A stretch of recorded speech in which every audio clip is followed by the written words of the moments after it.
یا رحمت للعالمین،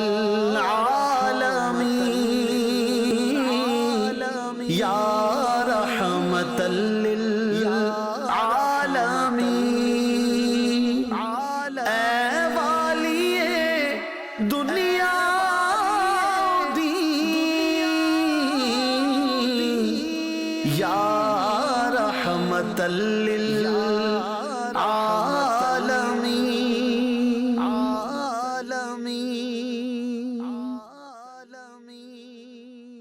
الحمدللہ رب العالمین والصلاة والسلام علی سید المرسلین، اما بعد فاعوذ باللہ من الشیطان الرجیم، بسم اللہ الرحمن الرحیم، الصلاة والسلام علیک یا رسول اللہ وعلی آلک واصحابک یا حبیب اللہ، الصلاة والسلام علیک یا نبی اللہ وعلی آلک واصحابک یا نور اللہ۔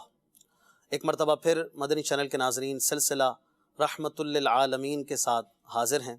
دوسری قسط آپ دیکھ رہے ہیں اپنی اسکرین پر۔ الحمدللہ اس سلسلے میں ہم وہ باتیں سننے کی کوشش کر رہے ہیں، وہ باتیں بیان کرنے کی کوشش کی جائے گی انشاءاللہ کہ جس میں خاص طور پر پیارے آقا صلی اللہ تعالیٰ علیہ وسلم کی رحمت سے متعلق دور جاہلیت کی وہ رسومات، وہ باتیں جن کو نبی کریم صلی اللہ تعالیٰ علیہ وسلم نے کنڈیم کیا، ختم فرمایا، اور اپنے قول کے ذریعے، اپنے کردار کے ذریعے، اپنے عمل کے ذریعے، ایون اپنے اٹھنے اور بیٹھنے کے ذریعے پیارے آقا صلی اللہ علیہ وسلم نے ان رسومات کو، بعض ان شائبات کو، غلط فہمیوں کو ختم کیا اور اپنے رحمت للعالمین ہونے کا ایسا مظاہرہ کیا کہ تاریخ ان 63 سالوں کو زندگی بھر یاد کرتی رہے گی۔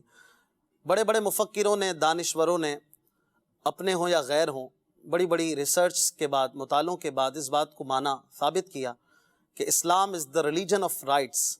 اسلام جو ہے یہ حقوق کا ایسا پاسدار دین ہے کہ اس کے قریب بھی کوئی نظر نہیں آتا ہے۔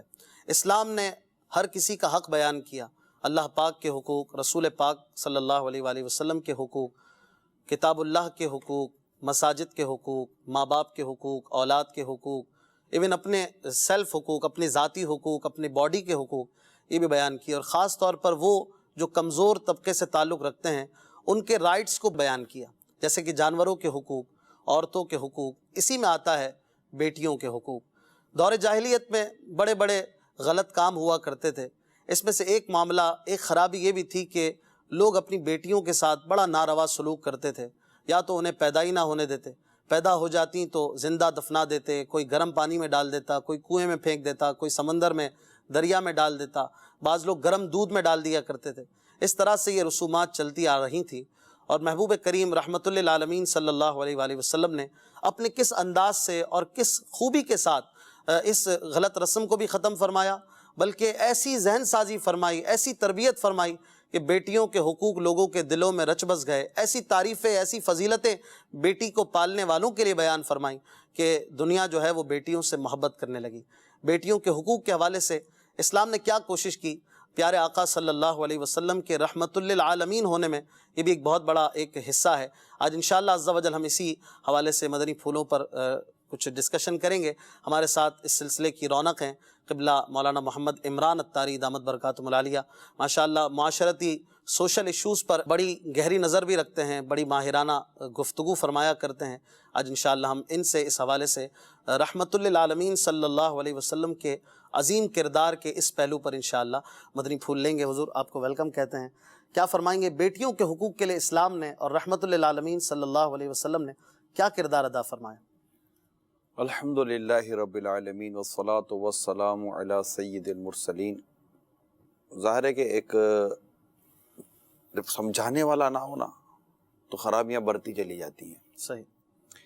اور یہ آج بھی ہے، اگر آج بھی ہمیں کوئی سمجھانے والا نہ ہونا، ہماری غلطیوں پر کوئی نوٹس نہ دلائے، تو پھر وہ غلطیاں ہمارے نزدیک غلطیاں نہیں رہتی۔ احساس نہیں دلایا جب تک، فیلنگ، اچھا پھر خالی احساس دلانا ہے، اور احساس دلانے کے ساتھ ساتھ اور بھی اصلاح کے چیزیں ہوتی ہیں۔ تو بعض اوقات احساس تو ہوتا ہے لیکن چیز چھوٹتی نہیں ہے، برائی جاتی نہیں ہے۔ جو نشے کا عادی ہے اس کو احساس تو ہے کہ میں برائی کر رہا ہوں اور میں تباہ ہو رہا ہوں، لیکن لت ایسی پڑ جاتی ہے کہ چھوٹتی نہیں ہے۔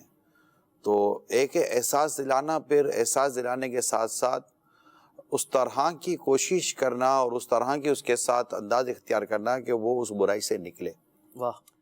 تو آقا دو جہاں صلی اللہ تعالیٰ علیہ وآلہ وسلم نے جو آپ کے گرد جو ایک معاشرہ تھا اس میں جس طرح کی خرابیاں تھیں جس کا آپ نے شروع میں بھی کچھ بیان فرمایا ہے، تو ان میں ایک برائی جسے ہم اس وقت برائی کہتے ہیں اور پھر برائی وہ مان لی گئی، وہ برائی تھی اپنی بیٹیوں کو زندہ زمین میں دفن کر دینا، انہیں قتل کر دینا، مطلب بیٹیوں سے نفرت ان کو ضائع کر دینا. آج ہمارا جو موضوع ہے وہ بیٹیوں کے حوالے سے ہے کہ سرکار مدینہ صلی اللہ تعالیٰ علیہ وآلہ وسلم نے یہ جو عرب لوگوں میں شروع میں جو ان میں جو عادت تھی بیٹیوں پر ظلم کرنے کی، اس کے متعلق اور پھر اس کا آج کے معاشرے سے ہم تقابل کریں گے، جائزہ لیں گے، تو یہ انشاءاللہ آپ رہیں گے تو فائدہ ہوگا. مسئلہ یہ ہے کہ اس وقت جس وقت یہ رسم تھی بیٹیوں کو، تو یہ کوئی ان کے نزدیک بری رسم نہ تھی. صحیح. ایک ہوتا ہے نا کہ انسان چپ کر جرم کرتا ہے یا مطلب اس طرح کی چیزیں. آج کل ہمارا سگنل بھی کوئی توڑتا ہے تو دیکھتا ہے کوئی پولیس والا دیکھ تو نہیں رہا تو سگنل توڑتا ہے، لیکن وہ رسم جو تھی یہ بیٹیوں کو قتل کرنے کی، زندہ دفن کرنے کی، یہ کوئی ان کو وہ برا نہیں سمجھتے تھے. اصل میں ہوا یہ تھا کہ ایک قبیلہ تھا ربیعہ، اس پر کسی قبیلے نے اس کو کہتے شب خون مارنا، یعنی کہ راتوں رات کسی وقت پہ حملہ کیا تو ان کے لوگوں کو اغوا کیا تو ان کے سردار کی بیٹی بھی اٹھا کر لے گئے. پھر سلو ہوئی اور جو نیگوسیشن ہونی تھی وہ ہو گئی. تو اب انہوں نے کیا کیا کہ جو قیدی تھے وہ واپس کر دیے، تو سردار کی بیٹی کو بھی واپس کیا. اب سردار کی بیٹی کو جب واپس کیا تو چند دن بیٹی وہاں رہی تھی، تو اس کو کہا کہ اب تم یا تو اپنے باپ کے پاس رہو یا جہاں سے تم آئی تھی جس کے پاس رہ رہی تو اس کے پاس رہ جاؤ. تو کتابوں میں لکھا ہے کہ وہ بیٹی اپنے باپ کو چھوڑ کر چلی گئی، کہ وہ اسی طرف رہی جہاں سے وہ اس کو اٹھا کے لے گئے تھے. اس پر وہ سردار کی بڑی وہ ناک کٹی اور اس کو بڑی شرمندگی ہوئی. تو چونکہ یہ ایک قبیلے کا سردار تھا تو اس نے یہ قانون بنا دیا کہ اب کوئی بیٹی نہیں رہے گی، جو بھی بیٹی پیدا ہوگی اس کو قتل کر دیا جائے. یہ چلی یہ رسم، یہ انداز چلا اور آہستہ آہستہ آہستہ آہستہ یہ اتنا رچ بس گیا کہ اب عرب میں یہ ایک رواج پڑ گیا کہ جب بھی بیٹی آتی نارملی یہ اس کو قتل کر دیتے، اسے کنویں میں پھینک دیتے، یا اس کو مطلب کہ وہ اس کا وجود ان کو برداشت نہ تھا. تو اب یہ بن گئی ان کی ایسی رسم کہ جس میں کوئی شرمندگی نہیں تھی. اچھا اب آپ کو لگے گا کہ یار اتنا برا کام کرتے تھے اور شرمندہ نہیں ہوتے تھے، ہوتا نا اتنا برا کام. تو بعض اوقات کوئی برا کام معاشرے میں اس انداز پر آ جاتا ہے اشفاق بھائی کہ حقیقتاً میں اگر بتاؤ نا تو اس کے کرنے والے کو شرم نہیں رہتی. صحیح. ہو سکتا ہے یہ میرے اس بات سے حیرت ہو رہی ہو کسی کو کہ یہ کیسے ہو سکتا ہے کہ اتنا برا کام بندہ کر رہا ہو اور اس کو اپنے اس کام پر شرم بھی نہ آئے، حیرت بھی نہ ہو. میں آپ کو اس کی مثال دیتا ہوں. اس کی مثال کے لیے جو بات ذہن میں آ رہی ہے وہ شادی کے موقع پر بیٹی ناچے، بیٹیوں کی بات ہے. جی جی. اچھا اب آپ کو اور مجھے پتا چلے کہ یار فلاں کی بیٹی دعوت میں ناچی، شادی میں ناچی، تو یار اپنے کو لگے گا یار بیٹی ناچی یعنی تو جھٹکا لگے گا. لیکن کیا یہ آپ کے علم میں نہیں ہے کہ اسی دعوت میں اس کی ماں باپ بیٹھے ہوئے ہوں گے اور اس کے سامنے اس کی بیٹی ناچ رہی ہوگی؟ بہت عام ہو گیا، بہت عام ہو گیا. اچھا اب وہاں پر بیٹھے جو لوگ ہیں وہ اس کو اچھا جانتے کہ برا جانتے ہیں؟ اچھا ہی سمجھ رہے، اچھا سمجھ رہے کرتے ہیں. واہ. برا دور کی بات ہے، اچھا سمجھ رہے تھے اور اس سے بالکل اپنے طریقے کار میں لے چکے. اچھا یہ تو بیٹیاں ناچتی ہیں، اور ہمارے بلوچستان کے، پنجاب کے اور دیگر عاشقان رسول بھی جانتے ہوں گے. ایک تھوڑا اگر میں تھوڑا پیچھے آپ کو میں لے جاؤں، تھوڑا سا پیچھے لے جاتا ہوں چند برسوں پہلے، اگر کوئی مرد کسی عورت کہ ناچنے گانے کو دیکھنے جاتا، میری مراد آپ سمجھ کے شاید میں جو کہنا چاہ رہا ہوں، یعنی کوئی ایسی جگہ جاتا جہاں کوئی عورت ناچتی ہے، گاتی ہے، تو لوگ اس کو برا کہتے تھے، نہ یہ آدمی صحیح نہیں ہے، یہ فلاں جگہ جاتا ہے، یہ فلاں عورت کا ناچ دیکھنے جاتا ہے، ٹھیک لوگ ہے، چھپ چھپ کے جاتے تھے، لوگ چپ چپ کے جاتے تھے، اور ایسے کا اگر پتہ چلتا کوئی بیٹی نہ دے اس کو صحیح، کہ یار یہ تو عیاش آدمی ہے۔ یہ ایسا ہے یا نہیں ہے؟ جو فیضان مدینہ میں ان سے پوچھ رہا ہوں، ایسا میں صحیح کہہ رہا ہوں، ایسا ہوتا تھا کہ اگر کوئی ایسا جاتا تھا تو اس کو لوگ برا سمجھتے تھے؟ نہیں سمجھتے تھے، جس کو پتہ ہے وہ ہاتھ اٹھائے، اب برا سمجھتے تھے نا اس کو۔ ہاں، اب میں آپ سے پوچھتا ہوں کہ اب کتنی ایسی دعوتیں ہیں جن میں یہ ناچنے والیاں دعوت میں بلائی جاتی ہیں، ناچنے والیاں، پروفیشنل لڑکیاں، پروفیشنل عورتیں، جن کو پہلے اگر آدمی دیکھنے جاتا تو وہ کسی سے نظر نہیں ملا سکتا تھا، وہ بولتا میرے خاندان کی رسوائی ہو گئی ہے، یعنی خاندان اس کو اپنے خاندان سے باہر نکال دیتا تھا کہ یہ آدمی صحیح نہیں ہے، ٹھیک ہے، کہ یہ آدمی صحیح نہیں ہے، یہ عورتوں کا ناچنا گانا دیکھنے جا رہا ہے، اور اس کو خاندان سے نکال دیتے تھے۔ اور آج پورا خاندان، مرد و عورتیں مل کر، بوڑھے جوان مل کر یہ ناچنے والی عورتوں کو اپنی شادیوں دعوتوں میں بلاتے ہیں اور ان پر پیسے لٹاتے ہیں۔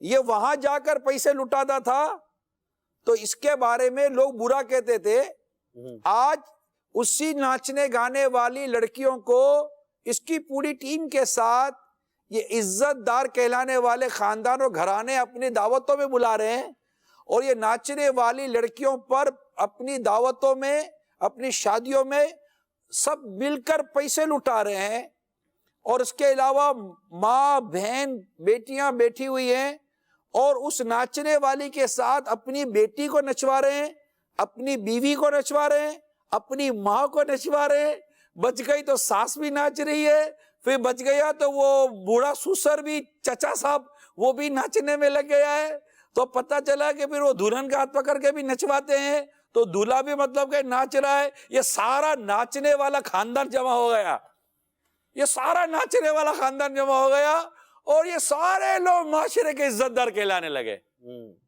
اگر میں غلطی پر ہوں تو مجھے بتائیے گا، یہ جو بھی یہاں پر فیضان مدینہ میں ہو یا مدنی چینل پر ہے، اگر میں کہیں غلطی پر تو میری اصلاح کیجیے گا کہ یہ مجھے کوئی سمجھا دے کہ یہ کون سا طریقہ ہے کہ جو شراب آپ شراب کھانے میں جا کر پیو تو آپ برے، اور وہی شراب آپ گھر میں سب کے ساتھ بیٹھ کر پیو تو آپ اچھے کیسے ہو جاؤ گے یار؟ شراب تو حرام ہی حرام رہے گی، چاہے وہ آپ اس کو شراب کھانے میں جا کر پیو یا گھر میں کوئی اچھے سے طریقے سے لا کر پیئیں، تو شراب تو حرام ہی رہے گی، گانا جو حرام و ناجائز ہے وہی رہے گا، یہ ناچنے گانے کے جو انداز ہے یہ حرام و ناجائز وہاں بھی تھے، گھر میں بھی ہیں، دیکھنے والا وہاں بھی گناہ گار ہے، یہاں بھی گناہ گار ہے۔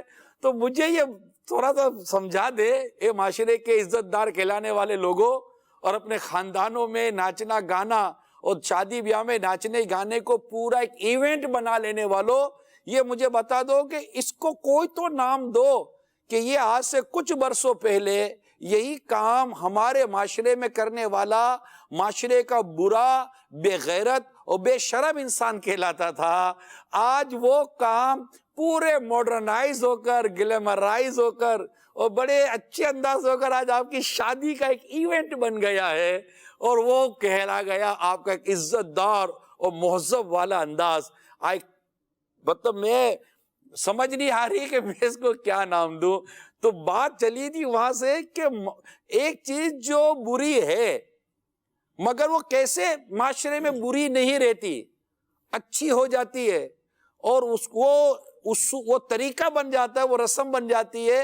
اس کو میں نے ایک مثال دی ہے، گانے باجے یہ جو بھی ہو رہا ہوتا ہے اور اس میں جو بھی انداز ہوگا اللہ کی پناہ، ظاہر ہے جب گانا بج رہا ہو، لڑکیاں ناچ رہی ہوں، لڑکے ناچ رہے ہوں، خاندان والے ناچ رہے ہوں، اور پھر اس کے خاندان کے بڑے بوڑھے بھی وہاں جمع ہوں، اور پوری ان کی سپرویژن کے اندر یہ بے شرمی، بے غیرتی، بے حیائی کا کام ہو رہا ہو، اور پھر اس پر دیکھنے والے بھی دیکھنے والے بھی مزے لے رہے ہو معاذ اللہ، اور ہو سکتا ہے تالیاں بجا رہے ہو، واہ واہ کر رہے ہو، اور اپنی بیٹی چھوٹی بچی کو آگے بڑھا رہے ہو، بیٹی جا تو بھی ناچ، یہ تو ناچنے والے ہو گئے، تو بھی ناچ لے، بولے تو بھی ناچ لے۔ پھر جب ان جمع ہونے والوں کے خاندانوں میں شادیاں ہو رہی ہوں گی تو وہ کہہ رہے کہ وہ نے فلاں کی بیٹی ناچی تھی، ہاں اپنی بیٹی بھی ناچے گی۔ وہ کہاں ناچنے سیکھنے گئی تھی؟ اپنی بیٹی بھی ناچنے سیکھنے جائے گی۔ وہ بہن اس کے دوستوں کے ساتھ ناچ رہی ہے، بھائی کی غیرت کا کدھر اتا پتہ نہیں ہے، وہ اس کی بیٹی فلاں مرد کے ساتھ ناچ رہی ہوگی، باپ کی غیرت اور شرم کا اتا پتہ نہیں ہے، بیوی کسی اور مرد کے ساتھ ناچ رہی ہوگی، شوہر کی عزت اور غیرت کا اتا پتہ نہیں ہے۔ تو بھائی تو دیوس کے سر پر سینگ تھوڑی نکل آتا ہے۔ دیوس کہتے ہیں بے غیرت کو، حدیث پاک میں لفظ دیوس ہے، دال یا واو تھا، دیوس کے سر پر کوئی سینگ تھوڑی نکل آتا ہے۔ دیوس تو دیوس ہوتا ہے، یعنی اس کو کہتے ہیں بے غیرت، جو اپنے گھر کی مہاری پر غیرت نہ کھائے، انہیں بے شرمی بھی حیائی کی طرف دیکھتا ہے اور غیرت نہیں کہتا، انہیں روکتا نہیں ہے۔ یا روکنا دور کی بات ہے، یہاں تو پروپرلی پیسے لگا کر انویسٹمنٹ کر کے یہ سارا اہتمام یہ سب کرتے ہیں۔ اب یہ جس طرح میں ایک مثال دی ہے صرف سمجھانے کے لیے گویا کر کے کہ ایک انتہائی غلط، انتہائی بری، انتہائی بے شرمی والی، انتہائی بے غیرتی والی اور انتہائی گندی رسم یا گندی حرکتیں ہماری رسم بن چکی، اور ہماری سوسائٹی کا ایک طبقہ اس کو برا سمجھنے کے لیے تیار نہیں ہے۔ جبکہ موسیقی حرام، یہ گانے باجے کے جو طریقے ہیں حرام، یہ بے پردگی حرام، یہ چیزیں یہ حرام کاموں کا مجموعہ ہے، مجموعہ، اور شریعت مطہرہ اس کی ہرگز اجازت نہیں دے سکتی، بالکل قطعاً نہیں دے سکتی۔ یہ حرام حرام اور حرام ہی ہیں، اس کے کسی کے حلال کہنے سے یہ چیزیں حلال نہیں ہو جائیں گی، یہ حرام ہی رہیں گی۔ اس طرح کی جو چیزیں فتاوی رضویہ میں اعلیٰ حضرت نے تو بڑے سخت لفظوں میں اس کی مذمت فرمائی ہے، لیکن میں جو سمجھانا چاہ رہا ہوں وہ یہ ہے اشفاق بھائی اور میرے فیضان مدینہ کے اسلامی بھائی، مدنی چینل کے ناظرین، کہ یہ دیکھیے کہ بری رسمیں کس طرح معاشرے میں اچھی لگنے لگتی ہیں۔ صحیح فرمایا۔ بیٹی کو دفن کرنا، بیٹی کو قتل کر دینا، آج اگر ہم کہتے ہیں تو لوگوں کے رونگٹے کھڑے ہو جاتے ہیں، صحیح بات ہے، مگر اس وقت کا انداز ایسا تھا، سوچ نہیں سکتا، برسوں ہو چکے تھے، صحیح پتہ نہیں ہو سکتے صدی ہو گئی ہوں، واللہ عالم، صحیح، کہ جہاں بیٹی کے ساتھ یہ کیا جاتا تھا تو حالت یہ تھی کہ وہاں پر مطلب کہ کوئی اسے برا نہیں سمجھتا، برا سمجھنے کے لیے کوئی تیاری نہیں تھا۔ آپ دیکھیں کہ وہ حضرت قیس رضی اللہ تعالیٰ عنہ کا واقعہ ہے، حضرت عمر رضی اللہ تعالیٰ عنہ فرماتے ہیں کہ یہ بارگاہ رسالت میں حاضر ہوئے اور انہوں نے کہا کہ میں نے اپنی 8 بیٹیاں، کتنی؟ 8 بیٹیوں کو زندہ زمین میں دفن کر، یعنی زندہ مار دیا ان کو، 8 بیٹیوں کو۔ کیا آقا میرا یہ گناہ معاف ہو جائے گا؟ تو سرکار صلی اللہ تعالیٰ علیہ وسلم نے کچھ یوں فرمایا کہ اسلام لانے کے بعد تمہارے پچھلے گناہ معاف ہو گئے، البتہ تم مطلب کہ ایک کے بدلے ایک غلام آزاد کرو۔ تو انہوں نے کہا میرے پاس اونٹ ہیں، تو آپ نے فرمایا کہ ایک اونٹ صدقہ کر دو۔ صحیح۔ تو اب میں یہاں پر ایک بات کی طرف توجہ چاہ رہا تھا، تھوڑا سا قطع کلامی معاف، آپ نے غیرت کی بات کی، بیٹی پر، اہل پر، خاص طور پہ بیٹی یا جو وائف ہوتی ہے، بیوی ہوتی ہے، وہ زیادہ کنٹرول اس پر ہو سکتا ہے۔ اب غیرت کی جو بات ہے، ایک وہ بھی طبقہ ہے جو بہت زیادہ غیرت کھاتا ہے، ایک وہ بھی ہو سکتا ہے جو ابھی اس میں ذہن بنے کہ ہاں یار یہ تو مولانا بہت اچھی باتیں کر رہے ہیں۔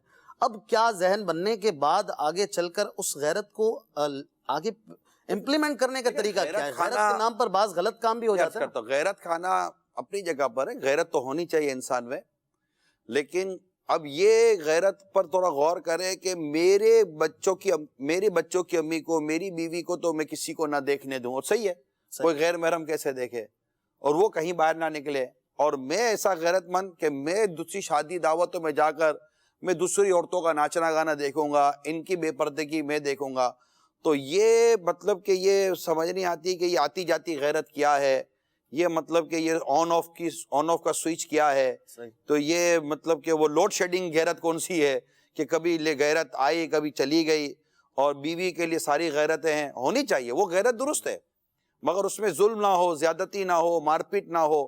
مگر یہ بھی تو دیکھنا بعض اوقات ہوتا ہے کہ اپنی بیوی کو تو ایسا چھپاتے ہیں، بچاتے ہیں کہ کوئی نہ دیکھے، اور خود بالکل بے شرمی اور بے غیرتی پہ اترے ہوئے ہوتے ہیں۔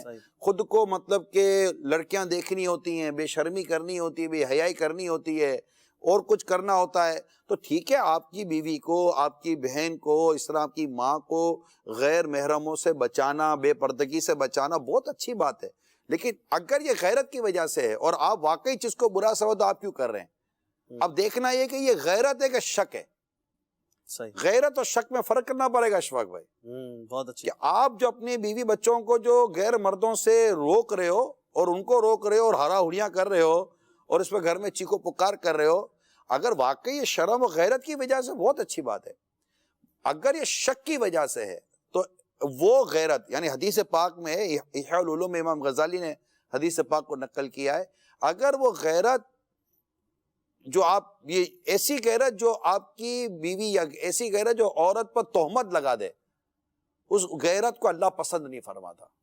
صحیح، ٹھیک ہے، تو اب یہ دیکھنا پڑے گا۔ البتہ اپنی عورت کو، اپنے گھر کی عورتوں کو غیر مردوں سے بچانا، ان کی بد نگاہی سے، ان کی نگاہوں سے پردہ کروانا، یہ سب خوبصورت چیزیں یہ ہونی چاہیے۔ بالکل، لیکن کیا آپ کے گھر کی عورت نہیں دیکھتی ہوگی کہ یہ ہم کو غیر مردوں سے روکتا ہے اور خود یہ غیر عورتوں میں دلچسپیاں لیتا ہے؟ یہ نہیں دیکھتی ہوگی۔ تو آپ نے بھی غیر محرم عورتوں میں نہ دلچسپی لینی ہے، نہ دیکھنا ہے، ٹھیک ہے، نہ ماشاء اپنی عورتوں کو اس طرف لے کے جانا ہے، نہ ان کو یہ ہونے دینا ہے۔ اور یہ سارے کام شک کی وجہ سے نہیں، آپ شک کریں گے اپنا گھر توڑ دیں گے۔ تو شکی مزاج ایسے ہوتے ہیں، بعض لوگ شکی مزاج ہوتے ہیں، وہمی ہوتے ہیں۔ بیٹی پہ بھی کرتے ہیں؟ بیٹی پر شک کریں گے، بیٹی آئی نہیں، کدھر چلی گئی۔ ماں پر شک کریں گے، بہن پر شک کریں گے، اچھا، بیوی پر شک کریں گے، یعنی یہ مثال کے طور پر اگر کہیں آئی نہیں یا گھر کے باہر ہیں، فون نہیں اٹھ رہا تو شک کریں گے، موبائل اٹینڈ نہیں ہو رہا تو شک کریں گے، دروازہ تھوڑی دیر تک نہیں کھلا تو شک کریں گے، رسپانس نہیں آیا تو شک کریں گے، کسی بھی مطلب کہ شرعی حاجت کے تحت میں گھر سے باہر گئی ہے اور واپس نہیں آئی تو شک کریں گے۔ صحیح، تو یہ رکشہ، ٹیکسی، ویگن، سب جگہ پر یہ شک کرتے رہیں گے۔ موبائل فون کے ذریعے۔ اچھا، اب میں یہ غور کرتا ہوں کہ یہ شک کر کے یہ خود، مجھے تو لگتا ہے یہ ان کو سزا مل رہی ہے، یہ ان کا کوئی ماضی کا ایسا کوئی کرتوت ہوتے ہوں گے، اللہ، ماضی کے کوئی یہ حرکتوں میں پھنسے ہوئے ہوں گے جن سے اس کو لگا ہوگا کہ ہر عورت ایسی ہوتی ہوگی، اچھا، تو یہ شکی مزاج ہو جاتے ہیں، اور یہ خود ان کے لیے سزا ہے۔ یہ دن رات ٹینشن میں، دن رات پریشانی میں، بیوی کا ہوگی، ماں کا ہوگی، بہن کا ہوگی، وہ کیا ہے تو یہ کیا ہے، یہ اٹینڈ کی نہیں ہو، یہ نہیں ہو رہا، ٹینشن، پریشان، شوگر، بلڈ پریشر سارا ہو رہا ہوگا، پھر آ کر ہراوڑی کر دیں گے، کدھر تھی، دروازہ کیوں نہیں کھول رہی تھی، وہ سا آگ بگولا، باتھ روم میں تھی، اچھا باتھ روم میں تھی۔ تو کیسے غیرت اور شک میں آپ بیلنس کیسے کریں گے؟ یہ دعوت اسلامی کے مدنی ماحول میں رہیں گے تو سیکھ جائیں گے انشاءاللہ۔ ٹھیک ہے، کال سنتے ہیں پھر انشاءاللہ مزید۔ بیٹی کے حقوق کے حوالے سے رحمت للعالمین صلی اللہ علیہ وسلم نے کیا نمایاں کارنامے سر انجام دیے، کیا فرامین ہیں، کیا واقعات ہیں، کچھ انشاءاللہ آج بیان کیے جا رہے ہیں۔ کال سنائیے۔ السلام علیکم ورحمۃ اللہ وبرکاتہ۔ وعلیکم السلام ورحمۃ اللہ وبرکاتہ۔ محمد سلیم رضا تاری، احمد پر شرکیہ، مہرابوالا، پنجاب سے عرض کر رہا ہوں کہ بیٹیوں کے حوالے سے ماشاءاللہ نگران شورا بھی بہت پیارے پیارے مدنی پھول بھی دے رہے ہیں اور کچھ واقعات بھی فرما رہے ہیں کہ پہلے زمانے میں بیٹیوں پر جس حوالے سے بھی ظلم کیا جاتا تھا وہ تو جو معاملہ تھا، لیکن آج کے دور میں یہ دیکھا جاتا ہے کہ جو لوگ دوسروں کی بیٹیاں بیاہ کر اپنے گھر میں لاتے ہیں تو ان کے ساتھ بیٹی نہیں بہو جیسا جو سلوک کیا جاتا ہے، اور اکثر یہ دیکھا جاتا ہے کہ جو بیٹیوں کو بیاتے ہیں وہ بہت ہی غریب لوگ ہوتے ہیں، اور یہ عالم ہوتا ہے کہ بیانے کے بعد بھی وہ کئی سال تک قرضے اتارتے رہتے ہیں، اور یہ ان پر ڈیمانڈ رکھی جاتی ہے کہ جو بھی پہلا بچہ ہوگا وہ میکے میں یعنی لڑکی کے میکے میں ہوگا، تو اس کا اخراجات بھی جب بیٹی والوں کو اٹھانا پڑتا ہے تو اس کی اور مصروفیات اور اخراجات جو ان پر پڑتے ہیں تو وہ بھی ایک ظلم کا شکار ہو جاتے ہیں اور بہت ہی ان کو پریشانی کا سامنا کرنا پڑتا ہے۔ تو یہ بیٹی ہو یا بہو ہو، ہوتی تو ایک عورت ذات ہے، تو اس حوالے سے یہ طریقہ اپنانا اور اس طریقے کا پریشر رکھنا یا ڈیمانڈیں رکھنا، تو اس معاملے میں بھی کچھ مدنی پھول ارشاد فرما دیجیے، اور اصلاح معاشرہ کے حوالے سے بھی ہمیں کچھ رہنمائی ارشاد فرما دیجیے۔ جزاک اللہ خیرا۔ السلام علیکم ورحمۃ اللہ وبرکاتہ۔ وعلیکم السلام ورحمۃ یہ ایک اللہ۔ ریزن ہے بیٹی کے پیدا ہونے پر جو ٹینشن ایک آتی ہے باپ پر خاص طور پہ، وہ جہیز اور اس طرح کی شادی کے معاملات ہوتے ہیں جس کی طرف انہوں نے اشارہ کیا، اس کو کیسے بیلنس کیا جائے، سنبھالا جائے؟ علم دین کی کمی ہے، جو شادیوں پر جو بوجھ یا وزن ہے، خواہ وہ لڑکے والے پر ہو یا لڑکی والے پر ہو، یہ بیجا رسم و رواج کی وجہ سے ہے۔ صحیح ہے۔ اور ظاہر ہے جب وہ ختم ہو جائے اور اگر کچھ لینا بھی ہے، کوئی دینا بھی ہے، اور یہ سارا شریعت کے دائرے میں رہ کر ہو، محبت و پیار اتفاق سے ہو، تو پھر شاید وزن نہ رہے، کیونکہ حدیث پاک بڑی واضح ہے کہ برکت والا نکاح وہ ہے جس میں بوجھ کم ہو۔ بوجھ کم ہوا۔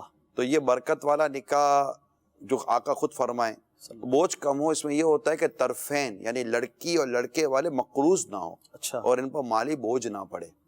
تو اب یہ کہ یہ جب ڈیمانڈیں نہ ہو نا، اور لڑکا اپنی ذمہ داری سمجھ لے کہ جناب اب شادی ہو رہی ہے تو جو بھی اس کو کرنا ہے خود کرنا ہے، لڑکی پر ہے کوئی کچھ نہیں پرابلم ہی کوئی، لڑکی پر کیا پرابلم ہے، لڑکی کے باپ پر کیا پرابلم ہے؟ یہ عزت تو کے ساتھ بیانہ تو ہے نا بہرحال۔ سب عزت سامان ہی کا تو نام نہیں ہے نا، صحیح ہے۔ ٹھیک ہے نا، عزت تو ایک انسان کا کردار سے عزت بنتی ہے، سامان سے تھوڑی عزت بنتی ہے۔ صحیح۔ تو یوں تو مطلب کہ بہت بڑا سود خور ہے تو کیا اس کی عزت تھوڑی ہوتی ہے؟ بہت بڑا مطلب کہ وہ برے اڈے چلاتا ہے، پیسہ بہت ہے تو اس کی عزت تھوڑی ہو جاتی ہے؟ یہ ایسے لوگوں کی آؤ بھگت ہوتی ہے، ہر آؤ بھگت جس کی ہوتی ہے اس کی عزت نہیں ہوا کرتی۔ صحیح، شہرت میں اور عزت میں بھی کچھ فرق کرنا پڑے گا۔ صحیح۔ تو ایک تو یہ چیز ہے۔ تو اب البتہ یہ کہ یہ جو بیٹی ہے تو ٹھیک ہے، بیٹی ہمارے یہاں ہے، یہ بات میں آپ کی اس بات سے تھوڑی بہت اس سے اتنا اتفاق ضرور کروں گا کہ ایک بیٹی کے ماں باپ کے دماغ میں ایک چیز بیٹھی تو ہوئی ہے کہ کچھ تو دینا ہے، صحیح۔ نہیں دیں گے تو یوں ہو جائے گا۔ حالانکہ میں یہ کہتا ہوں کہ کچھ بھی نہ دے، صرف بیٹی دے دینا، تب بھی لڑکے یا لڑکے کے گھر والوں کے ماتھے پر شکن نہیں آنی چاہیے۔ انہوں نے بیٹی لی ہے، ان کا کوئی جائیداد یا ان کا کوئی وہ فرنیچر سے تھوڑی کو مطلب شادی وادی ہوتی ہے۔ شادی تو سیدھی سمپل لڑکی سے ہوتی ہے، مکان لڑکے کی ذمہ داری ہے، کھانا پینا لڑکے کی ذمہ داری ہے، مہر لڑکے کی ذمہ داری ہے، ولیمہ لڑکے کی ذمہ داری ہے۔ یہ لڑکی کے پاس تو ہے کچھ بھی نہیں، کوئی 1 روپے کا خرچہ، بظاہر بات کرو نا 1 روپے کا خرچہ لڑکی پر نہیں ہے۔ اور یہ ہے اگر نکاح کا کھانا یہ بڑا کھلانا چاہتا ہے تو اب ٹھیک ہے، لیکن رسم و رواج کی وجہ سے پرابلم معذرت کے ساتھ صرف لڑکا نہیں ہے یا لڑکے کے سسرال نہیں ہے، پرابلم خود اس کا خاندان میں لڑکی والوں کا۔ آپ بولو لڑکی والوں کا کہ آپ نہیں کرو، بولے یار نہیں کریں گے تو ہمارے خاندان کو جواب دینا ہے۔ یہاں پر لڑکے والے کے خاندان کا مسئلہ نہیں ہے، صرف یہ نہیں ہے، وہاں اپنے خاندان کا بھی مسئلہ ہے، اس کی بھی ماموں پھوئی چچا نانا نانی دادا دادی بہنیں، یہ سارا خاندان اس کا بھی کھڑا ہوا ہے۔ اس نے بھی کھایا ہے تو اب اپنا بھی کھلانا پڑتا ہے۔ تو سب کا کھایا تو تے تھوڑی تھا کہ ہم تم کو بلائیں گے تو تم بھی ہم کو بلانا، ٹھیک ہے۔ لیکن یہاں ہے وزن، اگر وزن نہیں ہے، خوش دلی سے کرتا ہے، پورے شہر کو کھلاتا ہے اور پورا شہر اٹھا کر اپنے مطلب کہ وہ بیٹی کو دے دیتا ہے، اس کو تحفہ دے دیتا ہے، صحیح ہے، کوئی اس میں پرابلم نہیں ہے۔ لیکن جن چیزوں کی طرف ہمارے سائل محترم نے جو توجہ دلائی ہے کہ وہ زیادتی ہونا، پھر ساتھ ساتھ انہوں نے کہا کہ وہ بیاہ کا لاتے تو اسے بیٹی والا سلوک نہیں کرتے، تو ظاہر ہے کہ اس میں یہ ہوتا ہے کہ بھائی بہو آئی ہے، اس کو آزادی اس کے لیے بھی ہے، وہ جس طرح اپنے گھر میں رہتی تھی اس طرح یہاں بھی رہے، ایک شوہر کی خدمت ہے اس کے ذمہ، اور ایک اخلاقی طور پر اپنی جس فیملی میں رہتی اس فیملی کی خدمت کرے۔ لیکن یہ کہ اس کو باؤنڈ کرنا، پابند کرنا، یہ درست نہیں ہے۔ البتہ میں یہاں پر جو بہو ہوتی ہیں ان کو یہ ضرور کہوں گا کہ جب وہ بیاہ کر آئی ہے نا تو اس گھر کی روٹین میں ایڈجسٹ ہو۔ آپ 18-20 سال جہاں بھی رہیں وہاں ایک اپنی روٹین تھی، اب یہاں آئیے نا، یہاں اپنی روٹین میں ایڈجسٹ ہو جائیں، فیملی کے ساتھ چلنا ہے نا، فیملی کے ساتھ چلنا ہے۔ اب مطلب کہ ہم جب یہاں سے دوسرے ملکوں میں جائیں گے تو اس ملک کے مطابق مطلب اپنا اٹھنا بیٹھنا سونا جاگنا ہوگا نا۔ جیسے امیر سنت خود فرماتے کہ جب آپ مدنی قافلوں میں سفر کرتے ہیں، جیسے ہم دوسرے شہروں میں جاتے ہیں تو آپ فرماتے اب دوسرے شہروں میں گئے اب آپ ان کے ہاتھ میں، اب وہ آپ کو لے کر چلیں گے۔ تو اسی طرح جب بیٹی بیاہ کر گھر چھوڑ کر سسرال آ گئی، اب اس کو چاہیے کہ اپنے سسرال کے وہ طریقہ کار جو خلاف شرع نہیں ہے اس میں اپنے آپ کو ایڈجسٹ کرے، تاکہ اس کا گھر چلے. ماشاءاللہ. اور لڑکے والوں کو بھی چاہیے کہ اس کے ساتھ مطلب کہ سمجھے کہ یہ بھی بیٹی ہے, یہ مطلب بیٹی یا بہو کا مسئلہ نہیں ہے, مطلب ایک انسان ہے. جس طرح آپ کو سونے جاگنے اٹھنے بیٹھنے کا ایک اپنا مزاج ہے, اس کا بھی ایک اپنا مزاج ہے. تو سب کو سمجھنے کی کوشش کریں گے تو انشاءاللہ مسائل حل دونوں ہوتے طرف رہیں گے. سے حل کی کوشش کی جائے. جی اگلی کال. السلام علیکم ورحمۃ اللہ وبرکاتہ. وعلیکم السلام ورحمۃ اللہ وبرکاتہ. ماشاء اللہ سے بہت ہی پیارا موضوع اٹھایا ہے. حاجی صاحب, پہلے اگر کوئی شخص غلط کام کرا کرتا تھا تو معاشرہ اسے غلط کرتا تھا. آج اگر کوئی صحیح کام کرتا ہے تو معاشرہ اسے غلط کہتا ہے. اچھی بات. انشاءاللہ دعوت اسلامی اس غلط معاشرے کو صحیح کرے گی. ماشاءاللہ. آپ ہمارا ساتھ دو. لیکن غلط کو غلط کہنے والے بھی ہیں میرے پیارے اسلامی بھائی, غلط کو غلط کہنے والے بھی. اچھا, بات تو ایسے غلط کو غلط کہنے والے ہیں کہ یہ ان ناچنے گانے کی دعوتوں میں ہوں گے, کھانا کھائیں گے, پیٹ پر ہاتھ پھیریں گے, اتنا لمبا چوڑا ڈکار لیں گے, اور باہر نکلیں گے, ایسی بے شرم لوگ ہیں, ایسے کوئی ناچاتا گواتا ہے. ارے تو وہ بے شرم لوگ ہیں تو تم میں کون سی شرم تھی؟ تم بھی تو بیٹھ کر دانت نکال کر منہ نکال کر آنکھیں پھاڑ کر سارا دیکھ رہے تھے. آپ کو دیکھنے کی کس نے اجازت دی تھی؟ وہاں بیٹھنے کی کس نے اجازت دی تھی؟ بعض اوقات رشتہ داری نبھانی ہوتی ہے. میری مدنی التجا ہے, آپ سب سے مدنی التجا ہے, عاشقان رسول, آپ اس طرح کی اگر دعوتوں کو روک نہیں سکتے. آج تمام عاشقان رسول دیکھنے سننے والے نیت کریں, اس طرح کی کسی بھی دعوت میں ہم نہیں جائیں گے, بھلے سگے بھائی کی ہو. ہاتھ اٹھائیں, نہیں جائیں گے. اعلیٰ حضرت رحمت اللہ تعالیٰ علیہ بیٹیوں کے حوالے سے یہاں تک لکھتے ہیں کہ بیٹیاں جو ہوتی ہیں نا, لڑکیاں بیٹیاں, یہ مطلب کہ نازک شیشیاں ہوتی ہیں, بارود کی ڈبیاں ہوتی ہیں, بھپ سے ان میں آگ لگ جاتی ہے. آپ فرماتے ہیں کہ اس طرح جو ناچنے گانے کی اور بے شرمی بے حیائی کی دعوتیں ہو نا, اس میں اپنی بچیوں کو نہیں بھیجنا چاہیے, اگرچہ وہ سگے بھائی کے گھر میں ہو. یہ چیزیں نہیں ہیں. اپنی بیٹیوں کی اپنی بھی حفاظت کرنی ہے, بیٹیوں کی بھی حفاظت کرنی ہے. ایسی دعوتوں میں آپ ہی نہ جائیں, بس ختم کر دیں, کلوز کر دیں. یہاں تو میوزک سن کر لوگ بھاگتے ہیں, بدقسمت لوگ ہیں, میوزک سن کر چھت پر چڑھ جاتے ہیں. میوزک کہاں سے آ رہا ہے؟ کان لگا کر سنیں گے میوزک کدھر سے آ رہا ہے. اوئے اوئے میں بھی ہوتا تو, ارے شرم کرو, میں بھی ہوتا. آقا دو جہاں صلی اللہ تعالی علیہ وسلم, رحمت والے آقا کی شان یہ ہے کہ آپ ایک جگہ کہیں سے تشریف لے جا رہے تھے تو دور سے کئی بانسری کی موسیقی کی آواز آئی. میرے آقا صلی اللہ تعالی علیہ وسلم نے اپنی دو مبارک انگلیاں اپنے دونوں مبارک کانوں میں داخل فرما دی تاکہ وہ موسیقی کی آواز میرے آقا کے کانوں میں نہ آئے, اور اپنے ساتھ والے سے پوچھتے رہے کہ اب آواز آنی بند ہوئی؟ جب آواز آنی بند ہوئی تب اپنے مبارک کانوں سے اپنی پیاری پیاری وہ انگلیاں جن سے چشمے بہتے رہے صحابہ کرام نے دیکھے, وہ اپنے کانوں سے نکالی. یہ ہے میرے آقا کا انداز, یہ ہے میرے آقا کا انداز, یہ رحمت للعالمین کا پیارا انداز.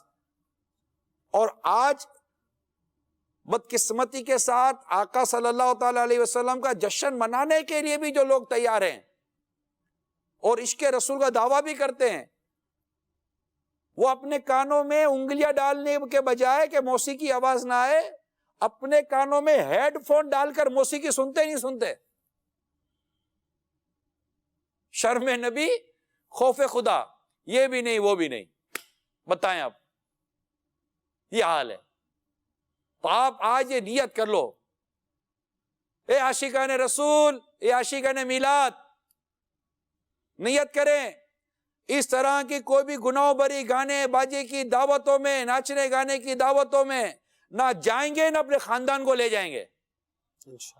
پکی نیت کرو, ایسا نعرہ لگاؤ مدینہ مدینہ ہو جائے کہ آج کے بعد نہیں جائیں گے, زور سے نہیں جائیں گے. مدنی چینل کے ناظرین آپ بھی بولو نہیں جائیں گے. بائیکاٹ کریں نا, بائیکاٹ کرنے کا بہت شوق ہوتا ہے باتوں کو, بائیکاٹ کریں, ان چیزوں کا بائیکاٹ کریں, یہ گناہ بڑے سلسلے کا بائیکاٹ کریں, نہیں جائیں. جب تماشا نہیں ہوگا تماشا کون دکھائے گا؟ آپ کو دعوت آئی ہے, آپ پیغام بھیج دو. آپ کو دعوت ہے, وہ پیغام بھیج دو. چلتی ہے تو فون کر کے سمجھاؤ, اتفاق کی بات ہے، میں آپ کو واقعہ سناؤں. ہمارے گھر پر ایک دعوت کا کارڈ آ گیا تو میں نے کارڈ دیکھا. وہ اب کارڈ بھی بہت لفافے میں، کارڈ بھی تو 5 6 7 کارڈ ہوتے ہیں نا، الگ الگ فنکشن، الگ الگ. ہاں تو میں نے وہ کارڈ دیکھا، اتنا موٹا کارڈ. اپنے تو بعضوں کا رسالہ ڈال دیا جاتا ہے، کوئی کتاب ڈال دی جاتی ہے، تو ویسے تو میں نے نکالا تو تو پھر 2 کارڈ نکلے جس میں میوزیکل پارٹی انویٹ، یہ ساری چیزیں تھی. وہ بھیجا بھی آپ کو؟ میرے گھر پہنچ گیا، مجھے مطلب فیملی کو بھیجا. مطلب تو اچھا، اب میں جانتا تھا، کلوز تھے ہم لوگ. اچھا، میں نے اس کو فون کیا، دعوت اسلامی سے اس کا تعلق نہیں ہے. میں نے فون کیا، میں کہا شادی ہو رہی ہے، اللہ تعالیٰ خیر و عافیت کا مالا معاملہ کرے. میں کہا یار یہ آپ کے لفافے میں سے یہ نکلا ہے کارڈ، یہ کیا تم کیا ہے؟ اچھا، اس کے یہ آپ کو بھی آ گیا. ارے معافی اب وہ معافی معذرت کرنے لگی ہے نا کہ آپ کو نہیں آنا چاہیے تھا، غلطی ہو گئی. میں کہا مجھے نہیں آنا چاہیے تھا، درست ہے، لیکن یہ کسی کو بھی نہیں جانا چاہیے تھا، کرنا ہی نہیں چاہیے تھا. صحیح. اب وہ اس کے پاس میری بات کا کیا رپلائی ہوگا؟ لیکن میں کیونکہ ہمیں دعوت اسلامی سکھایا آپ کا کام پہنچانا ہے، منوانا نہیں ہے، اور یہی شریعت کا ایک اصول بھی ہے. تو میں نے اس تک نیکی کی دعوت پہنچائی. تو اب جو ہونا تھا وہ ہو گیا. تو یہ ہوتا ہے. تو ہمارے یہاں بس آپ نیت کر لو، ذہن بنا لو. ایک میرے مان جانے سے ہوگا کیا؟ پوری دعوت ہو رہی ہے، میں اکیلا نہیں جاؤں گا تو کیا فرق؟ آپ قبر میں اکیلے جائیں گے نا. آپ اپنے بچائیں، آپ مکلف جس چیز کے پابند ہیں کہ نہ کریں تو نہ کریں. جس چیز سے سرکار صلی اللہ تعالی علیہ وسلم نے روکا ہے اس سے رک جائیں. خود فرماتے آقا کہ میں جس سے روکوں اس سے رک جاؤ، بس رک جائیں. کف سٹاپ، فل سٹاپ. آج سے فل سٹاپ، سب کچھ بھی نہیں ہوگا. ہمارا موضوع اشفاق بھائی بیٹیاں تھا جی. اور ہے. آپ نے فرمایا اسی میں کہ برے کو برا سمجھنے والے بھی ہیں. بیٹیوں کے زندہ دفن کر دینے کے واقعات کے وقت بھی بعض ایسے لوگ تھے جو اس کو برا سمجھتے تھے، جا کر سمجھاتے تھے. ایک صحابی رضی اللہ تعالیٰ عنہ خود بتاتے ہیں حضور علیہ السلام کی بارگاہ میں کہ میں نے 360 بچیوں کو زندہ دفن کیے جانے سے بچایا. اللہ اللہ. ایسے لوگ بھی تھے اس زمانے میں. اور عرض کی آقا کیا مجھے اس پر ثواب ملے گا؟ اجر ملے گا. اجر ملے گا. تو یہ ہے، فرمایا گیا کہ اسلام کے ذریعے تمہیں اس کا اجر مل گیا، کہ اسلام کی دولت تمہیں ملی. ماشاءاللہ. تو یہ ہے، ایسے لوگ اس وقت بھی تھے، اس وقت بھی. اور بھی نام ہے جی جی. جو اس طرح کے معاملات بعض ایسے تھے جو غلط سمجھتے تھے لیکن مجبور تھے. جیسے حضرت دحیہ کلبی کے بارے میں پتا چلا کہ اسلام لانے سے پہلے یہ قبیلے کے سردار تھے، تو یہ نہیں چاہتے تھے اپنی بیٹی کو زندہ درگور کرنا، لیکن ان کے جو اپنا جو روایت کا مضمون ہے کہ میں نے اتنے لوگوں کے ساتھ یہ عمل کرنے میں ساتھ دیا، اب لوگ مجھ پہ تانا دیتے کہ دیکھو سب کا ساتھ اس نے دیا اور اپنی بیٹی کو نہیں دفنا رہا. تو وہ فرماتے ہیں مجبوراً مجھے یہ کام کرنا پڑا. ان حالات میں آقا دو جہاں صلی اللہ تعالی علیہ وآلہ وسلم نے جو ایک مدنی انقلاب آپ لائے، اس میں خود آپ بیٹی والے تھے. آپ کی 4 بیٹیاں، حضرت سیدتنا فاطمہ، حضرت زینب، حضرت ام کلثوم، حضرت رقیہ، یہ 4 میرے آقا صلی اللہ تعالی وسلم کی پیاری شہزادیاں ان کے نام ہیں. اور آپ بھی بیٹیوں والے تھے، اور ایک روایت کے مطابق 2 بیٹے تھے، ایک روایت کے مطابق 3 بیٹے تھے. تو 2 بیٹوں کی بھی روایت ہے کہ 2 بیٹے اور 4 بیٹیاں. تو اور دونوں بیٹے انتہائی بچپن میں ہی، چھوٹی عمر میں ہی وصال فرما گئے. اور 4 بیٹیاں آپ کی بڑی بھی ہوئیں، ان میں بہت شہرت خاتون جنت بی بی فاطمہ رضی اللہ تعالی عنہا کو بھی حاصل ہوئی. تو آپ کا اپنی بیٹیوں کے ساتھ معاملہ، بیٹی کے ساتھ حسن سلوک، بیٹی کے ساتھ محبت، بیٹی کے ساتھ شفقت، ایک تو پریکٹیکلی بتایا بیٹیوں کے حوالے سے. پھر سرکار صلی اللہ تعالی علیہ وسلم نے اس معاشرے میں بیٹیوں کے فضائل بیان کیے، بیٹیوں کی اہمیت بیان کی. یعنی دیکھیں نا، ایک چیز ختم کرنی ہے تو آپ جو کر رہے ہیں وہ کیا ہے؟ وہ قتل ناحق ہے، وہ ظلم ہے، وہ زیادتی ہے. یہ ساری چیزیں بیان کرنے کے ساتھ ساتھ، خوف خدا دلانے کے ساتھ ساتھ، پھر جہنم کی وعیدیں ہیں. اس کے ساتھ ساتھ پھر یہ بیان کرنا کہ یہ جو بیٹی ہے نا، اس کے فضائل ہیں، اس کی برکتیں ہیں، یہ وہ ہے ہی نہیں جس کے ساتھ تم یہ سمجھ رہے ہو کہ معاذ اللہ یہ نحوست ہوگی تو یہ جناب یہ یوں کر دے گی، یوں کر دے گی۔ تو نبی پاک صلی اللہ تعالی علیہ وآلہ وسلم کے ایک سے ایک ارشاد آپ سوچئے کہ ان حالات میں اب یہ حالات ہیں، دیکھیں ایک تو اب ہم سن رہے ہیں، تھوڑا سا تصور کریں، ابھی ہم سن رہے ہیں، بیٹی والے ہیں وہ بھی سن رہے ہیں، بیٹے والے وہ بھی سن رہے ہیں، لیکن اس وقت کہ جب یہ معاشرے میں بیٹیاں زندہ دفن کی جا رہی تھیں، بیٹیوں کو برا کہا جا رہا تھا، اچھا یہ ایک ایسا دور تھا کہ ایک بیٹیوں سے نفرت کی وجہ یہ بھی تھی کہ انہیں کسی کو داماد بنانا اپنی شان کے خلاف لگتا تھا کہ ہمارا وہ داماد کیسے آئے گا، اس کی عزت کرنی پڑے گی، اس کی عزت کرنی پڑے گی۔ تو یہ پھر یہ کہ وہ چونکہ لڑائیاں ہوتی تھی تو بیٹیاں چونکہ لڑائیوں میں حصہ لیتی نہیں تھی، بیٹے لڑائیوں میں حصہ لیتے تھے، تو ایسے کئی وجوہات تھی جس کی وجہ سے یہ بیٹیوں سے نفرت کرتے تھے۔ ان حالات میں آقا دو جہاں صلی اللہ تعالی علیہ وسلم کا بیٹیوں کے فضائل بیان کرنا، یہ سوچئے ذرا، آج ہم بڑی تسلی کے ساتھ یہ فضائل سن رہے ہیں، اس وقت ان لوگوں کو یہ بات سمجھا دینا کہ یہ تم کیا کر رہے ہو بیٹیوں کے حوالے سے، یہ کیا کر رہے ہو۔ تو سرکار صلی اللہ تعالی علیہ وآلہ وسلم نے جس انداز سے یہ ارشاد فرمایا، آپ سوچئے جس شخص کی ایک بیٹی ہو، تصور کرے کہ اب وہ اس وقت کا معاشرہ سن رہا ہے، وہ لوگ سن رہے ہیں، آ کر جیسے میں نے حضرت قیس رضی اللہ تعالیٰ عنہ کی آپ کو روایت بیان کی، تو انہیں آج جس گھری انہوں نے آقا کی بارگاہ میں عرض کیا کہ میں نے اپنی 8 بیٹیوں کے ساتھ یہ معاملہ کیا، دیٹ مینس ان کو اپنے ان معاملات پر کتنا افسوس ہو رہا ہوگا۔ تو کیسی میرے آقا نے مائنڈ میکنگ کی، کتنا پیارا ان کو ذہن دیا کہ وہ اپنی ان معاملات پر کتنا شرمندہ تھے، کتنا افسوس تھا، کتنا روتے تھے اور پوچھتے تھے کیا ہمارے گناہ معاف ہوں گے۔ یعنی وہ کام جس سے یہ گناہ تو دور کی باتیں برائی نہیں سمجھتے تھے، میرے آقا کی تربیت مبارک نے اور بیٹیوں کے لیے خاص جو رحمت بن کر آئے، رحمت للعالمین صلی اللہ تعالی علیہ وسلم۔ میں کہتا ہوں ابھی ہم نے عورتوں کا تو موضوع لیا ہی نہیں ہے، صرف بیٹیوں کا موضوع لیا ہے، عورتوں کا موضوع تو بعد میں، عورتوں کے ساتھ تو جو کچھ ہو رہا تھا وہ ہم اپنے دوسرے سلسلے میں لیں گے، آج تو ہم نے صرف بیٹیوں کا رکھا ہوا ہے۔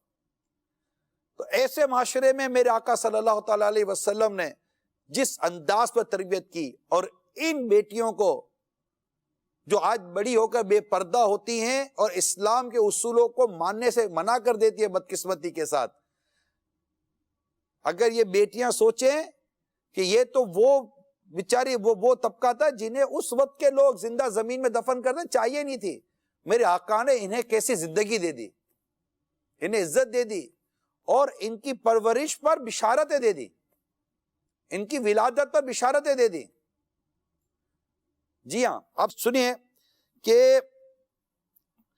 جس شخص کی ایک بیٹی ہو وہ اس کو ادب سکھائے اور اچھا ادب سکھائے اور اس کو تعلیم دے اور اچھی تعلیم دے، اور اللہ تعالیٰ نے اس کو جو نعمت عطا فرمائی ہے ان نعمتوں میں سے اس کو بھی دے، تو اس کی وہ بیٹی اس کے لیے دوزخ کی آگ سے ستر اور حجاب یعنی پردہ ہوگی، یعنی بیٹی کو جہنم کی آگ سے بچنے کا ذریعہ بنا دیا۔ اب سوچو تو صحیح، کیسا مطلب کہ یہ زبردست ارشاد کہ یہ سن کر کون اب بیٹیوں کو اپنے سینے سے نہیں لگائے گا اور بیٹیوں کی تمنا نہیں کرے گا۔ حدیث سنیے، جس کسی کے یہاں لڑکی پیدا ہوتی ہے تو اللہ تعالیٰ فرشتوں کو بھیجتا ہے، یعنی میں یہ روایتیں آپ نے شاید سنی ہوگی لیکن میں نے آپ کے سامنے ایک تصور رکھا ہے کہ سرکار کا ارشاد آپ کی زبان مبارک سے بیان ہو رہا ہے، اس وقت بیان ہو رہا ہے، عرب کے لوگ سن رہے ہیں، وہ معاشرے میں رہنے والے سن رہے ہیں، صحابہ کرام بھی سن رہے ہیں، اور وہ بھی سن رہے ہیں، ان تک بھی پہنچ رہی ہے جو ابھی ایمان نہیں لائے۔ اس کلچر میں یہ بات کی جا رہی ہے کہ جب کسی کے یہاں لڑکی پیدا ہوتی ہے، وہ لوگ جو زمین میں زندہ دفن کرتے تھے، قتل کرتے تھے، جنہیں بیٹی کی پیدائش کی اطلاع ملتے ہی ان کی وہ گھر سے نہیں نکلتے تھے, چھپ جاتے. شرم کے مارے چھپ جاتے تھے. میرے آقا فرماتے ہیں جس کے ہاں لڑکی پیدا ہوتی ہے تو اللہ تعالیٰ فرشتوں کو بھیجتا ہے جو آ کر کہتے ہیں السلام علیکم اہل البیت, یعنی ایک گھر والوں تم پر سلامتی ہو. پھر فرشتے اس بچی کو اپنے پروں کے سائے میں لے لیتے ہیں اور اس کے سر پر ہاتھ پھیرتے ہوئے کہتے ہیں یہ کمزور جان ہے جو ایک ناتواں یعنی کمزور سے پیدا ہوئی ہے, جو شخص اس ناتواں جان کی پرورش کی ذمہ داری لے گا قیامت تک اللہ تعالیٰ کی مدد اس کے شامل حال رہے گی. اب کون تمنا نہیں کرے گا بیٹیوں کو؟ اب دونوں باتیں سنیے کہ ناتواں پیدا ہوئی ناتواں سے, لڑکی پیدا ہوئی عورت سے, دونوں کی کیسی ہمدردی کی ہے میرے آقا صلی اللہ تعالی علیہ وآلہ وسلم. ہماری جانیں قربان میرے آقا صلی اللہ تعالی علیہ وسلم. یعنی اب میں سوچتا ہوں میرے پیارے میٹھے اسلام بھائیو, آقا دو جہاں صلی اللہ تعالی وسلم کی جو ولادت باسعادت اور آپ کی آمد, پھر آپ کا یہ مدنی انقلاب جو ہم سنتے ہیں, ایک تو توحید کا درس, اپنے معبود انہوں نے باطل معبود بنا لیے, ان کو توحید اللہ وحدہ لا شریک کا راستہ بتانا, پتہ بتانا, ان کو شرک و کفر سے نکال کر ایمان کی نعمت دینا اور اس معاملے میں کوشش کرنا اور اس میں تکلیفیں اٹھانا, یہ سب کے ساتھ ساتھ جو ان میں بری رسم و رواج تھی میرے آقا نے ان کو ختم کیا ہے. اب سوچئے یار, آج ہماری سوسائٹی میں دیکھ لیں, بلکہ اگر میں کوئی خاندان کا بڑا ہے, اب جیسے یہ بلوچستان کے عاشقان رسول جمع ہیں اشفاق بھائی, ان میں نا قبیلے, آپ کے قبیلے وغیرہ ہوتے ہیں نا بلوچستان میں, قبائل ہوتے ہیں نا, ہاتھ اٹھائیں ذرا, ہوتے کہ نہیں ہوتے؟ قبائل وغیرہ ہوتے ہیں, پورا خاندان ہوتا ہے بہت بڑا, اس کا کوئی بڑا سردار ہوتا ہوگا, ہیڈ ہوتا ہوگا, یا بعد ہوگا کمیونٹی, جیسے ہماری باٹوا کمیونٹی, آپ کا مجھے نہیں پتا, دوراجی کمیونٹی ہے تو آپ دورا کمیونٹی کے, میں باٹوا کمیونٹی کا ہوں, امیر سنت کتیانہ کمیونٹی کے, تو اس طرح مطلب دیگر کمیونٹی ہوتی ہیں. اسی طرح پنجاب کی بعض کمیونٹیاں ہوتی ہیں, تو زمیندار ہوتے ہیں بڑے بڑے, ان کے مطلب ڈیرے ہوتے ہیں, تو ہیڈ آف دا کمیونٹی ہوتے ہیں, ہیڈ آف دا ڈپارٹمنٹ ہوتے ہیں, ہیڈ آف دا فیملی ہوتے ہیں, ہیڈ آف دا قبائل ہوتے ہیں, سردار ہوتے ہیں. ان کو پوچھو کہ آپ کے قبیلے میں موجود یا آپ کے اس ایریا میں موجود جو برے طریقے اور رسم و رواج ہے جنہیں آپ برا سمجھتے ہیں, وہ ختم کر کے دکھائیں. جانیں ختم ہو جاتی ہیں, زندگیاں ختم ہو جاتی ہیں. نہیں ختم ہوتے, قتل و غارت گری نہیں ختم کروا سکتے, تھک کر بیٹھ جاتے, وہ خود بھی تو نہیں مان رہے ہوتے کئی جگہوں پر, اور بعض جگہ پر اگر وہ اس کی اپنی اصلاح ہوتی ہے نا اتھارٹی کی, لیکن وہ اصلاح نہیں کر پا رہا ہوتا, اس کے کو مانتا ہی نہیں ہے. یہ صرف سمجھانے کے لیے عرض کر رہا ہوں, ہمارے گھر میں جو خرابیاں ہوتی ہیں, خاندان میں جو خرابیاں ہوتی ہیں, چھوٹی سی کمیونٹی, ہماری اس میں مہمان ہو, ہماری بات مہمان کمیونٹیاں بہت بڑی ہیں, بات چھوٹی چھوٹی کمیونٹیاں ہیں. چھوٹی سی چھوٹی کمیونٹیوں میں جو موجود رسم و رواج ہیں, اب جیسے میں نے کہا کہ یہ گانے باجے کی رسم و رواج ہے, اب اگر یہ میمن کمیونٹی میں ہے اور میں کہوں کہ بھائی میمن کمیونٹی کی جو اتھارٹیز ہیں وہ یہ ختم کر کے دکھائیں, ان میں ایک تعداد شاید وہ بھی نکلے گی جو بولے گی نہیں یہ تو خود ہمارے گھر میں نہیں ہو سکتا. ہم اپنے گھر کے اندر سے برائی ختم نہیں کر پا رہے, اپنے گھر کے اندر سے برائی ختم نہیں کر پا رہے. اب سوچئے میرے مصطفیٰ جان رحمت صلی اللہ تعالی علیہ وسلم نے اس معاشرے سے کیسے برائیوں کو ختم کیا, اور جن برائیوں کو ختم کیا, ان برائیوں میں ایک برائی یہ تھی کہ یہ بیٹیوں پر ظلم کرتے تھے, اور میرے آقا نے بیٹیوں کو ظلم سے آزاد کروا دیا. بیٹیاں بہت پیار کرنے والی ہوتی ہیں, بیٹیاں بہت رحمت والی ہوتی ہیں, بیٹیاں بہت پیاری ہوتی ہیں. یعنی کسی نے ایک بہت پیاری پوسٹیں بہت اچھی ہوتی ہیں کہ عموماً ماں باپ بیٹوں کے ساتھ رہتے ہیں نا, شادی ہو گئی, بیٹوں کی بھی شادی ہو گئی, بیٹیوں کی بھی شادی ہو گئی, لیکن ہمارے ہاں ایک طریقہ یہ ہے کہ اگر مثال کے طور پر ماں باپ رہنا بھی چاہیں تو بیٹوں کے ساتھ تو رہ سکتے ہیں, یا بیٹا ان کے ساتھ رہ سکتا ہے. تو کہتے ہیں کہ اگر طریقہ کار یا رواج یا طریقہ یہ ہوتا ہے کہ ماں باپ بیٹی کے ساتھ رہتے تو معاشرے میں ایک بھی اولڈ ہاؤس نہ ہوتا. صحیح, بیٹیاں نہ رہنے دیتی, یہ بیٹیاں ہوتی ہیں. کیا بات. آپ جو بیٹی والے ہیں بس وہ بیٹیوں سے محبت کریں، اور اگر پتہ چلے نا کہ بیٹی کی ولادت ہو رہی ہے، ماشاءاللہ، پتہ چلے کہ بیٹی کی ولادت ہو رہی ہے تو خوش ہو جایا کرے، اللہ تعالیٰ کی اللہ کی رحمت میرے گھر میں آ رہی ہے۔ آپ بھی ماشاءاللہ خوش ہو گئے انہیں دیکھ کے، نگران شورا کی شہزادی سمیہ بائی کو دیکھ کر آپ بھی خوش ہوتے ہیں؟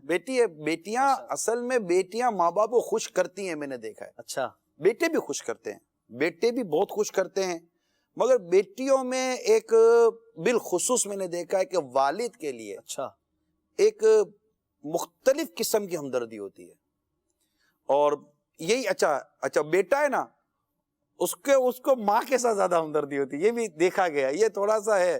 بیٹیوں سے محبت کرو، بیٹیوں سے پیار کریں۔ اور خود ہمارے آقا صلی اللہ علیہ وآلہ وسلم نے نہ صرف فرامین کے ذریعے بلکہ اپنے کردار کے ذریعے بھی، جیسے کہ وہ روایت ہے کہ بی بی فاطمہ تو زہرا رضی اللہ تعالیٰ عنہ کو اپنی نشست گاہ پر بٹھاتے ہیں، ان کی آمد پر کھڑے ہو جاتے ہیں، تو یہ بھی ثابت کر رہا ہے کہ کس طرح عزت دے کر انہیں ایک پراؤڈ فیل کروا رہے ہیں بیٹی کو، کہ ایک تو وہ بیٹیاں تھیں کہ جن کو اگر باپ نے زندہ بھی رکھا ہوا ہے تو کوئی عزت نہیں دیتے تھے گھر میں، کھانے پلانے میں سب سے آخری ان کا وقت ہوتا تھا، پہننے میں انہیں نہیں پوچھتے تھے، اور یہاں حضور کھڑے ہو رہے ہیں خود ان کے لیے، عزت محبت کر رہے ہیں، محبت کر رہے ہیں، اور تعظیم دے، شفقت، اس کو شفقت کہیں گے، صحیح، بڑا چھوٹے پر شفقت کرتا ہے۔ جب سرکار صلی اللہ تعالیٰ علیہ وسلم تشریف لاتے تو خاتون جنت رضی اللہ تعالیٰ عنہ تعظیم میں اور احترام میں کھڑی ہو جایا کرتی تھی، واہ، تو یہ ایک بڑا پیارا انداز ہے۔ اچھا، میں جو کہہ رہا ہوں محبت والیاں ہوتی ہیں، تو خالی میرا کہنا کیا ہے، خود میرے آقا صلی اللہ تعالیٰ علیہ وسلم نے فرمایا بیٹیوں کو برا مت سمجھو، اے مدنی چینل کے ناظرین، اے فیضان مدینہ کے حاضرین، ہمارے نبی پاک صلی اللہ تعالیٰ علیہ وسلم نے فرمایا بیٹیوں کو برا مت سمجھو، بے شک وہ محبت کرنے والیاں ہیں۔ واہ، اب سرکار فرما دے محبت کرنے والی، اب آپ سوچئے کہ اس طرح ایک اور حدیث میں آپ کو سناتا ہوں کہ جس کے یہاں بیٹی پیدا ہو اور وہ اسے ایذا نہ دے، یعنی تکلیف نہ دے، نہ ہی برا جانے، اور نہ بیٹے کو بیٹی پر فضیلت دے، تو اللہ تعالیٰ اس شخص کو جنت میں داخل فرمائے۔ اب جہنم سے آزادی کی بشارت، جنت کی بشارت، داخلے کی، اچھا پھر رحمت کی باتیں اور اس طرح کی باتیں جب پتہ چلیں، اور رحمت کی اور محبت کی باتیں پتہ، پھر کون بیٹیوں سے محبت نہ کرے؟ تو میرے آقا صلی اللہ تعالیٰ علیہ وسلم کا ایک بہترین جو آپ کی ولادت کے بعد اور آپ نے اس معاشرے میں جو تبدیلی پیدا کی، اس میں جو ہمارے سلسلہ یہی ہے، ہمارے سلسلے کے جو عنوانات چلیں گے نا وہ یہی ہوں گے کہ اس وقت معاشرے میں موجود انتہائی غلط طریقہ کار جو رائج تھے انہیں میرے آقا صلی اللہ تعالی وسلم نے ختم کیا۔ یہ ہمارا سمجھے کہ جو بیسک تھیم ہے، بنیاد ہے ہمارے سلسلے کی، رحمت للعالمین، وہ یہی ہے۔ اس میں آج ہم نے بیٹیوں کے معاملے کو لیا، کوئی بیٹیوں کے ساتھ زیادتیاں تھیں، اب دیکھنا یہ ہے کہ اللہ نہ کرے اگر وہی دور جاہلیت والی سوچ اگر آج بھی کسی جگہ پائی جائے تو یہ درست تو نہیں ہے۔ صلو علی الحبیب صلی اللہ تعالی علی محمد صلی اللہ علیہ وسلم۔ یا رحمت للعالمین، یا رحمت للعالمین،